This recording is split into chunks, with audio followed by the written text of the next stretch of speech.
Bonsoir, merci de nous suivre sur Al24 News et merci de suivre cette émission Objectif Ciné.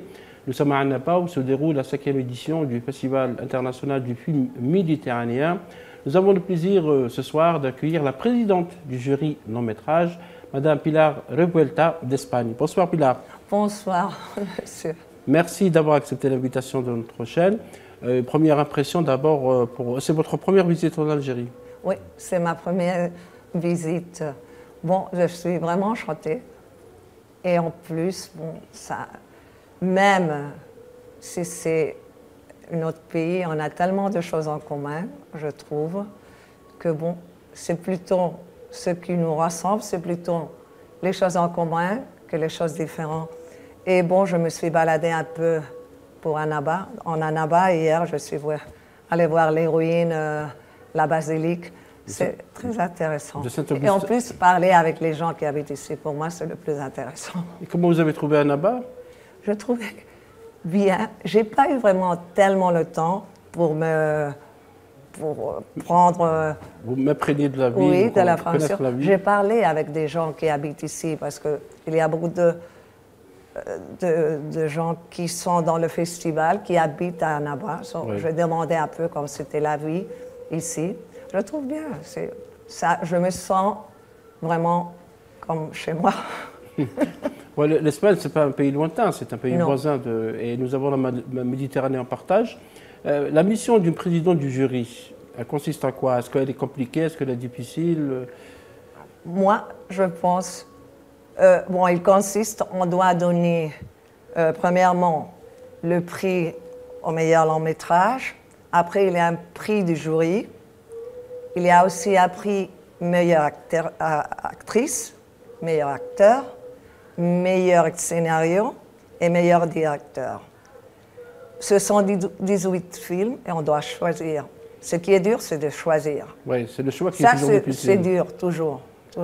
Parce que ce sont des films de différents pays, oui, différentes thématiques.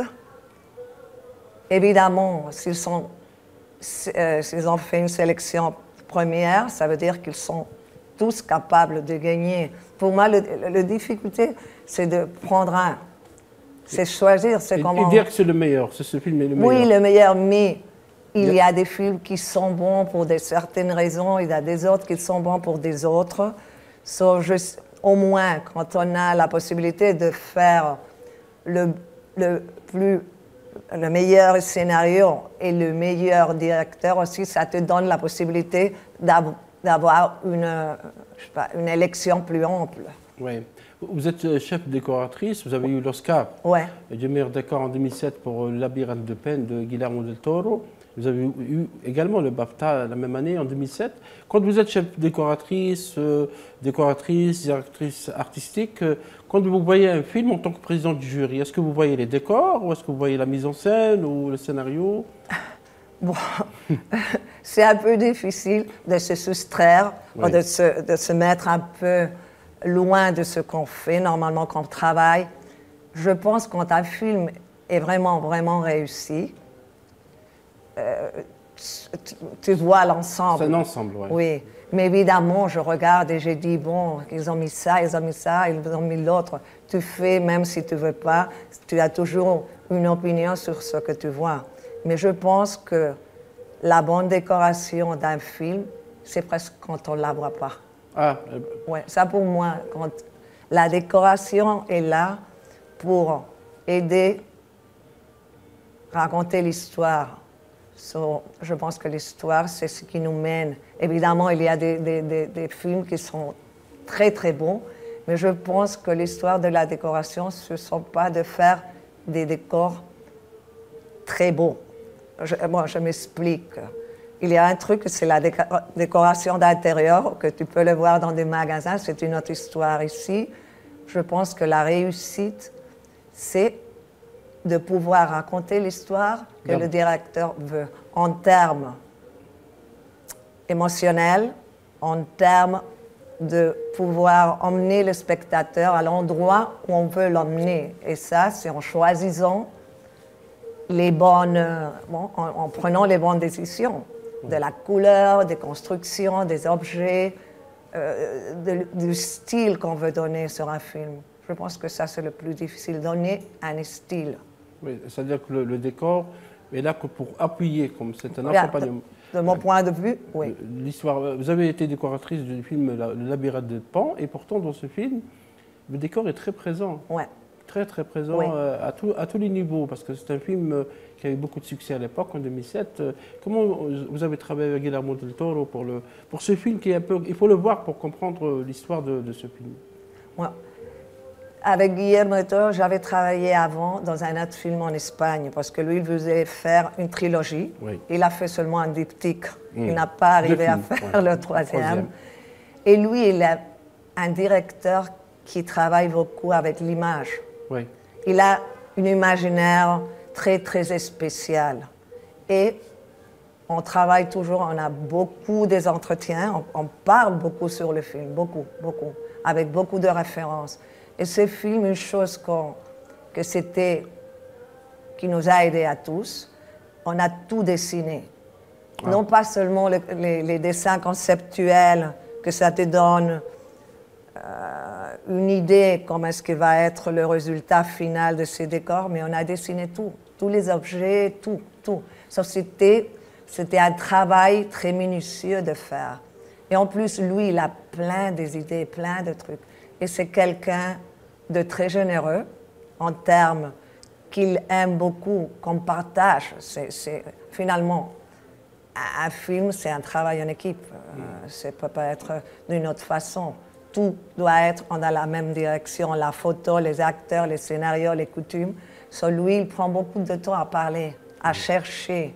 On a parlé, vraiment, l'histoire raconte l'histoire d'une petite fille qui habite dans une espèce de moulin où ils sont ceux qui ont gagné la guerre civile en Espagne. Et on avait des prémices à l'heure de travailler. Par exemple, tout ce qui est réel est traité d'une certaine façon, est traité avec des couleurs qui sont tristes, du bleu, du gris. Il n'y a jamais du rouge. Il y a du noir aussi. Oui, et du noir. Jamais du rouge, seulement le rouge, c'est le sang. Oui. Et tout ce qui est construction est construit avec des traits très raides. Parce que, bon, il parle d'une rigidité, c'est même presque des coutons, des coins très, très, très pointés. Et par contre, le monde imaginaire, c'est tout le contraire. Oui. C'est comme si la fille, elle retournait au ventre de sa mère. C'est la lumière, c'est de la couleur d'or, c'est le rouge, c'est complètement différent. Et l'idée, c'était un peu... L'imaginaire, c'est la porte d'entendement, d'apprendre pour elle, pour comprendre ce qui se passe en haut, dans la réalité. Dans la réalité, oui. Ouais. Elle se déplace d'un monde à un autre. Oui. C'est comme une espèce de reflet. C'est oui. C'est vrai, et vous avez aussi travaillé dans un autre film où les décors étaient aussi très importants. Les décors et les costumes, Exodus, Gods and Kings, les dieux et les rois de Ridley Scott. Comment vous avez travaillé dans ce Avec film? Ridley Scott, pour Exodus. Oui. C'était vraiment un peu différent. Premièrement, c'était un grand film. C'était en 2014. Oui, américain. Et moi, j'ai travaillé le production designer. C'est un monsieur qui travaille normalement avec lui, il s'appelle Arthur Max. On a travaillé surtout avec des références, parce que, bon, on parlait des temps qui n'existent plus. Oui. Mais une chose qui était intéressante avec Ridley Scott, parce qu'on était en train de regarder des décors, et lui, il demandait, il voulait, je ne sais pas comment on dit, ce sont des pots de fer pour mettre de feu et donner de la lumière aux ambiances. Et je lui disais, mais ça, ce n'est pas de l'époque, c'est romain. Oui. Il m'a dit, tu sais, Pilar, ça, ce n'est pas un documentaire. Ah. Ça, c'est du film, c'est la fiction. C'est la fiction, donc il fait ce qu'il veut. Ouais. Et je pense qu'il a raison. C'est parce que quelquefois, on fait des films qui ne sont pas contemporains, qui parlent des autres temps. Et on a tellement de peur qu'il y a quelque chose qui ne soit pas de l'époque. Moi, je pense que si tu emmènes les spectateurs à l'époque, tu peux avoir des petites licences de mettre quelque chose qui n'est pas de cette époque, mais que ça va marcher parfaitement. Ouais. Et lui me disait ça, et je comprends, et je pense que c'était bien. Oui. Et c'est facile de travailler avec Ridley Scott, c'est très méticuleux comme réalisateur. Ce qui est difficile de travailler avec lui, c'est l'équipe sont immenses. Il y a plein de monde. Normalement, quand tu as besoin de rencontres plus proches avec le directeur, c'est plus difficile, parce qu'il y avait plein de monde. Ouais. Mais mon lien de contact, c'était à travers le product designer d'Arthur Max. Ouais. Mais oui, je parlais avec lui, il était ravi. C'est pas un type difficile dans ce sens, mais c'est difficile parce qu'il est entouré, c'est des grandes productions.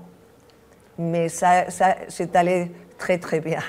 Et vous avez aussi travaillé, Pilar, avec le cinéaste espagnol le plus célèbre, bien sûr, Ouais. Pedro Almodóvar, au moins pour 2 films. Le travail, Almodóvar, il fait très attention aux costumes, aux décors, aux ambiances, etc.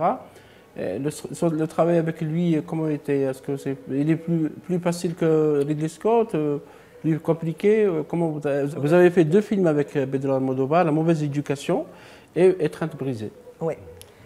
Si c'est plus difficile ou plus facile, non. Ce sont des façons de travailler différentes. Oui. Pour Pedro, lui, il a une chose que est très importante et très difficile d'arriver à voir. Lui, il a, je ne sais pas comment on dit, un signe Oui.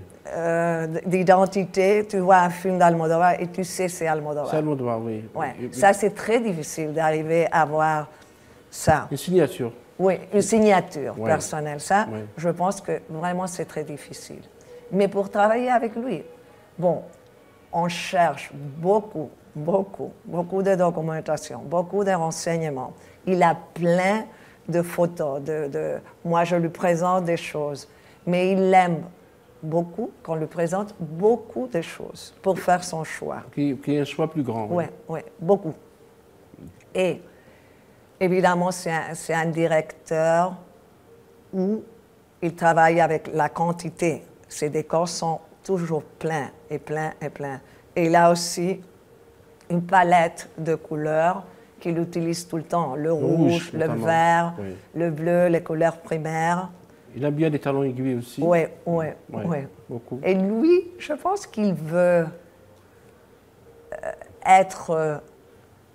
mais j'ai vu ces films et j'ai étudié un peu. Je pense qu'il arrive de plus en plus à avoir des décors plus clean. Hein, je ne sais pas comment dire, Oui. pas si maximaliste. Oui, minimaliste. Il est commencé à aller un peu... Dépouillé. Ouais.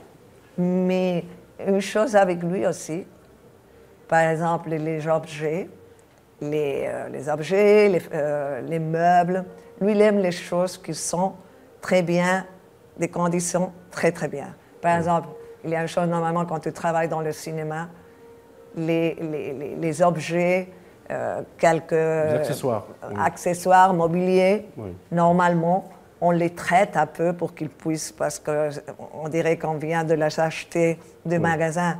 Lui, il aime les choses clean. Propres. Ouais. Ça, c'est une chose avec lui. Clean. Mais en plus, il a une imagination incroyable. Il aime beaucoup la peinture. Il y a toujours on parle beaucoup ce qu'il veut transmettre dans l'écran. Chaque fois qu'il fait son écran, toutes les choses doivent être positionnées parfaitement. Il est vraiment très précis dans ça. Et l'attachement de la couleur rouge, parce que par exemple dans Étreinte brisée, la comédienne, elle est presque tout le temps habillée en robe rouge.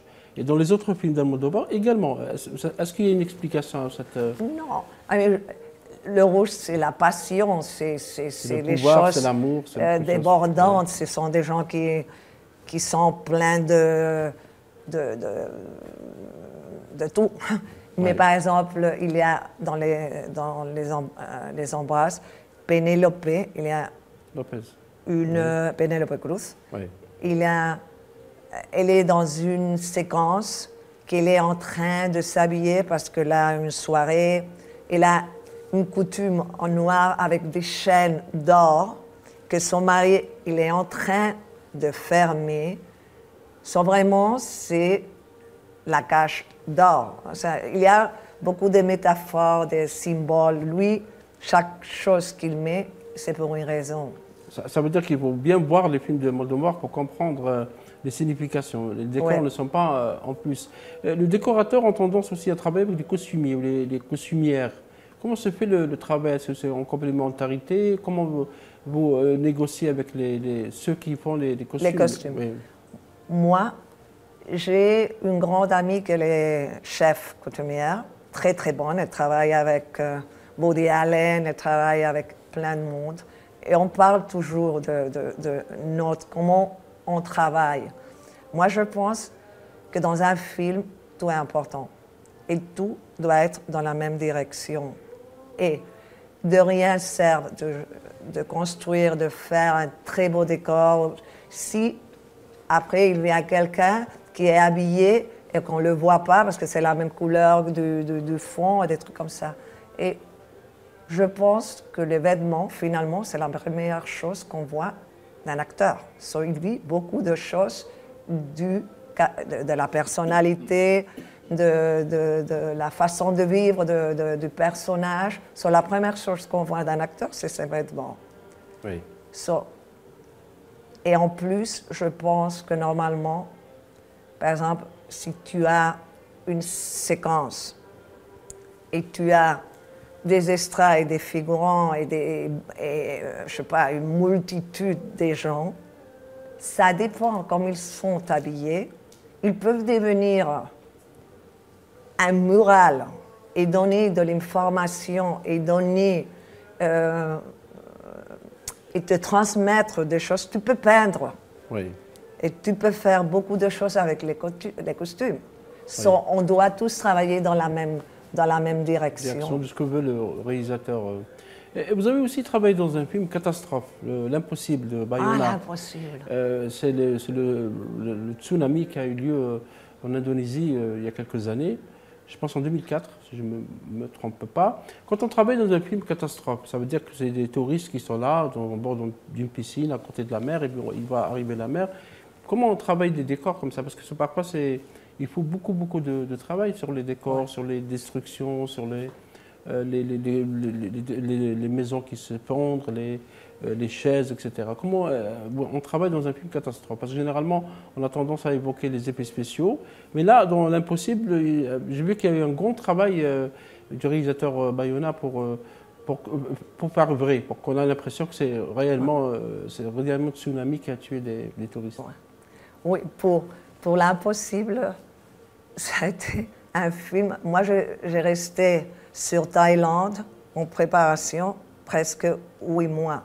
Oui. Parce qu'on a tendance à penser que la destruction, c'est de jeter tout par terre et ça y est, non. La destruction, il a sa logique et il a ses règles. Oui. Parce que tout ce qu'on voit sur le film est créé. Oui. Créé d'une façon artisanale. Il y a aussi des effets digitaux pour élargir où on ne pouvait pas arriver. Mais on a fait presque tout à la main. Ah. Et normalement, ce qu'on faisait... Moi, je me suis documentée beaucoup. On avait dans mon bureau, quand tu rentrais, c'était pas très agréable de rentrer parce que tous les murs étaient pleins de photos. Ah. Moi, j'ai étudié comment les gens qu'on a pris de la mer, dans quelle position ils étaient, s'ils étaient gonflés ou pas, s'ils étaient entourés de végétation, s'ils étaient coupés. J'ai étudié quand on détruit, quand la vague est venue, comment étaient affectées les maisons qui étaient près de la ville, qu'est-ce qui a transporté la vague après, si c'était je ne sais pas, des débris de construction, si c'était de la végétation, comment il a resté. On a fait une étude de comment les choses restaient après la vague sont parties. C'était un travail très, très minutieux, et moi, je suis allée chercher des débris partout et les mettre sur place et les mettre d'une certaine façon, parce que quand tu as un très grand espace, l'espace où se passe l'arbre, Naomi Watts, elle est là sur l'arbre, c'était un espace énorme. Je ne sais pas, 3 ou 4 champs de football, ça c'était grand. So, on a dû crever et faire, premièrement, une chorégraphie, un map, un plan, une carte, oui. Pour mettre les débris, parce que normalement, si tu mets tout, tu ne vois rien. So, tu dois avoir des différentes, pour le parcours des caractères, tu dois avoir des différents niveaux. C'était vraiment... À moi, ça m'intéressait beaucoup parce que je n'avais jamais fait ça. C'est un grand travail quand même. Hein. C'est un beau travail. C'est pas facile. Non, et en plus, la possible, c'était grand. Les choses étaient immenses. Oui. Immenses. On n'arrivait jamais à finir. Vous avez pris combien de temps pour le tournage? Le tournage, ça a été aussi long. Parce qu'on a commencé en Espagne, on a commencé à tourner dans le... je ne sais pas comment on dit en français, je dis the water tank. Oui. Oui, pour toute la vague et des trucs comme ça. On a eu des problèmes pour la vague parce qu'elle ne marchait pas de la façon qu'on voulait. Finalement, on a fait des maquettes très grandes, des maquettes immenses. So, tous ensemble, oui. Je ne sais pas, peut-être 3 mois, 4 mois ou un peu plus. C'était long. Oui, parce que les gens pensent que le travail de décorateur est simple, parfois. Mais c'est un travail qui, en fait, le film est d'abord élaboré par le décorateur avant de passer au tournage. Vous avez aussi travaillé, Pilar Revuelta, avec Steven Soderbergh pour le film Che. Ah, Soderbergh, ouais. En 2 parties. Ce travail avec ce cinéaste sur le sujet, parce que c'est un film où le décor et les costumes étaient aussi tout aussi importants. Oui, Soderbergh, il est venu... Bon, il a fait 2 films. La première partie, c'était El Che, et la deuxième partie, elle appelait, je pense, El Argentino. L'Argentin. L'Argentin. Oui. So, j'ai fait les 2.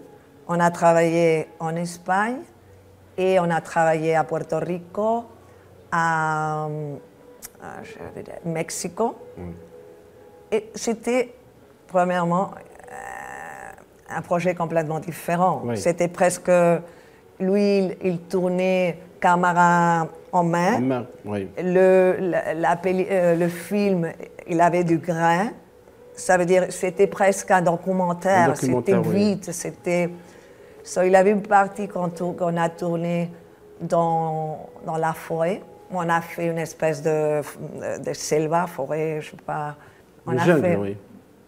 Et on a dû construire plein de choses. On avait un grand dépôt où on emmenait plein de troncs, des arbres, des trucs comme ça. On préfabriquait presque tout et on le transportait dans les forêts. C'était dur. Moi, je voudrais... Le Che, pour moi, c'était un film physique. Ah. Physique. Beaucoup d'efforts. Ouais. L'équipe, c'est une autre chose. Chaque fois que tu fais un film, les films, on a besoin quelquefois de différentes personnes pour le faire. Il y a des films qui sont vraiment physiques. So, tu as besoin d'énergie, des gens qui ont de la force et tout comme ça. Il y a d'autres films qui sont un peu plus artistiques, on le travaille d'une différente façon. Mais le Che, c'était complètement différent. C'était... bon, on avait besoin, évidemment ici, ça c'est oui, on avait besoin de se documenter beaucoup. Parce que tout le monde connaît le Che. Il y a eu des photos que tout le monde a dans son... Celle du cigare, notamment. Le cigare, les photos. On connaît la vie du Che. Il a été presque un pop star. C'était absolument. Un héros. Ben, c'était un pop star. Il y a plein de photos. So, il a pris du temps, mais le temps qu'on utilise avant de se mettre vraiment aux travaux durs, c'est un temps crucial. C'est l'investigation, parler, rencontrer, penser, comment est-ce qu'on va le faire, qu'est-ce qu'on a besoin. Mais j'ai eu du plaisir à le faire. J'ai eu du plaisir à le faire. Pilar, il ne reste pas beaucoup de temps. Je voudrais vous poser une petite question sur la coopération algéro-espagnole, notamment culturelle. Comment vous voyez les perspectives de cette coopération entre deux pays voisins? Moi, je pense que, spécialement, l'idée d'avoir ce type de festival, c'est pour aider à tous nous mettre ensemble, oui, à travailler ensemble. Parce que vraiment, je dis, on a beaucoup plus de choses pareilles que différentes. Mais les différences sont très intéressantes parce que donnent une autre touche au film. Mais j'espère, moi, vraiment, je suis ravie d'avoir venu parce que je me suis rencontrée avec beaucoup de monde. Tu parles, j'espère que de ces rencontres, de ces interchanges entre tous, il sortira des projets. Ouais. C'est l'intérêt de les futurs cinéastes puissent apprendre et voir, et ils ont la possibilité de parler avec tous que nous sommes ici et établir un peu des liens communs et travailler ensemble. C'est vrai, le festival, c'est aussi ça. Je rappelle, Pilar Revuelta, que vous êtes chef décoratrice, vous êtes directrice artistique, vous êtes aussi présidente du jury du festival d'Annaba du film méditerranéen, 5e édition. C'est votre première visite en Algérie, première présidente d'un jury en Algérie. J'espère que vous aurez l'occasion de revenir, pourquoi pas pour tourner ou pour être chef décoratrice d'un film algérien. Pas mal, j'aimerais, vraiment, j'aimerais. Merci Pilar Revuelta, merci à vous de nous avoir suivis et à très bientôt.